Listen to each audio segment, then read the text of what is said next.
1 2 3 হুম। আলহামদুলিল্লাহ।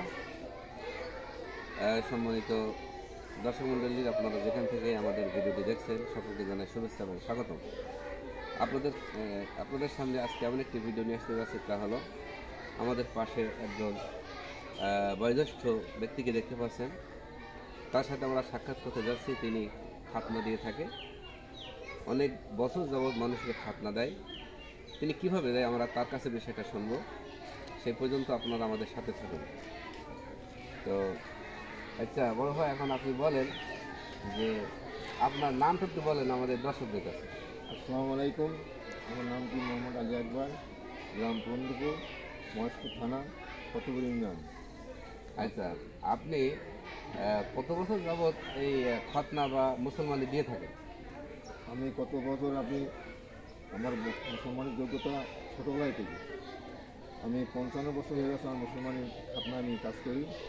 আলহামদুলিল্লাহ। তা এই খাতনা দেওয়ার ক্ষেত্রে বা মুসলমানি দেওয়ার ক্ষেত্রে কোনো ধরনের সমস্যা বা বাচ্চা মারা গিয়েছে, কোনো অ্যাক্সিডেন্ট এরকম কিছু হয়েছে কিনা?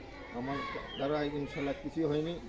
আমি এখন আগে ছিলাম অন্য পর্যায়ে মুসলমানি, তো এখন ডাক্তারি ফর্মালিটি আমার কোনো রোগীর রক্তমুক্ত কিছু বেরোয় না, সুন্দরভাবে মুসলমানি কাজ করি ইনশাল্লাহ। আচ্ছা, আপনি যে মুসলমানি দিচ্ছেন এটা আপনি প্রথমে কার কাছ থেকে শিখেছেন? আমার ওস্তাদের বাড়ি কুষ্টিয়া জেলায় ভেড়ামার। আমার আব্বা এই কাজ করেছিল, আব্বার কাছে শিখতে পারিনি, আমার ওস্তাদের কাছে শিখেছি আমি। দর্শক মণ্ডলী, আপনারা দেখতে পেলেন, শুনতে পেলেন যে আমাদের আলী আকবর ভাই তিনি বললেন যে তার ওস্তাদের কাছ থেকে শিখেছেন। তবে তিনি যা কাজ করে আজ পর্যন্ত কোনো প্রকার কেউ ভুল ধরতে পারেনি। মেডিকেল বা হসপিটালে অনেক ধরনের সমস্যা হতে পারে, রক্তক্ষরণ হয়, কিন্তু আমাদের এই বয়োজ্যেষ্ঠ ভাই তিনি 5 ওয়াক্ত সালাত পড়ে কিন্তু মিথ্যা কথা তিনি বলেন না। তার মুখ থেকে আমরা শুনতে পেলাম এই 55 বছর বয়সের অভিজ্ঞতায়, 55 বছর খাতনার অভিজ্ঞতায় আমরা যেটা শুনতে পেলাম তা হলো আজ পর্যন্ত কোনো ধরনের মুসলমানের বা খাতনা দিতে গিয়ে কোনো বাচ্চার এখনো পর্যন্ত সমস্যা হয়নি। তাই একটু কথা বললেন ইনশাল্লাহ। হ্যাঁ, এখন আমরা তার কাছ থেকে আরও কিছু কথা শুনবো। আপনার মুসলমানি শুধু গ্রামে দেন না গ্রাম ছেড়ে জেলা ছাড়িয়ে অন্য অন্য কোথাও দিয়ে থাকেন সেটুকু? আমি ঢাকায় গিয়েছিলাম, অনেক জায়গায় ফরিদপুর গিয়েছিলাম, আবার আমি 3 থানায় ঘুরি। আমি থানার ভিতরে বিভিন্ন থানা, আবার আপনার এই কালীগঞ্জ থানা, আমি সব জায়গায় মুসলমান দিয়েছিলাম। আমার ভাই সব জায়গায় তিনি মুসলমানি দেন। যদি আপনারাও ওনার মাধ্যমে মুসলমানি দিতে চান, গ্যারান্টি সহ যদি আল্লাহ তাআলা চায়, আপনাদেরও সন্তানে কোনো প্রকার ঝুঁকি বা সমস্যা থাকবে না। যদি মহেশপুর, কচুপুর এর বাইরে যদি কোনো জেলার মানুষ মুসলমানি দিতে চায়, খাতনা দিতে চায়, সেক্ষেত্রে আপনি যাবেন কিনা? সব জায়গায় যাবো। আমি 2 বছর বাচ্চা মুসলমান দিয়েছি, 1 বছর বাচ্চা মুসলমান দিয়েছি। আমার 1 ফোঁটা ব্লাড আসবে না, সুস্থভাবে আমি মুসলমান কাজ করি।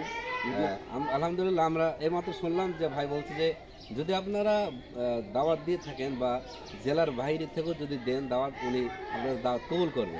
তো আপনার সাথে যোগাযোগের ক্ষেত্রে কিভাবে যোগাযোগ করবে? কোনো মানে মাধ্যমটা কি? মাধ্যমে মোবাইলের মাধ্যমে। এনার ফোন নাম্বার আছে, এই ফোন নাম্বারের মাধ্যমে আপনারা এনার সাথে যোগাযোগ করতে পারবেন। তাহলে আপনার সন্তানকে, আপনার শিশুকে সুস্থভাবে খাতনা বা মুসলমানি দিতে পারবেন আশা করি। মেডিকেলে অনেক ধরনের খরচ হয়, অনেক সমস্যা হয়, কিন্তু আমার এই বয়োজ্যেষ্ঠ ভাই এনার কাছে সেরকম কোনো খরচ হবে না। অল্প খরচের মাধ্যমে আপনারা এই মুসলমানি বা খাতনার কাজ সম্পন্ন করতে পারবেন আশা করি। আর ভাইয়ের ফোন নাম্বারটা আমাদের স্ক্রিনে মোবাইলে দেওয়া হবে, আপনারা স্ক্রিন থেকে নাম্বারটা নিয়ে নেবেন আশা করি। আর অন্য আরেকটা ভিডিওতে ভাই কীভাবে খাতনা দেয় আমরা সেদিন সেই খাতনাটা দেখাবো সরাসরি ভিডিও বা লাইভের মাধ্যমে। সেই পর্যন্ত আপনারা আমাদের সাথে থাকুন। ধন্যবাদ সকলকে। আসসালামু আলাইকুম রহমতুল্লাহি ওয়া বারাকাতুহু।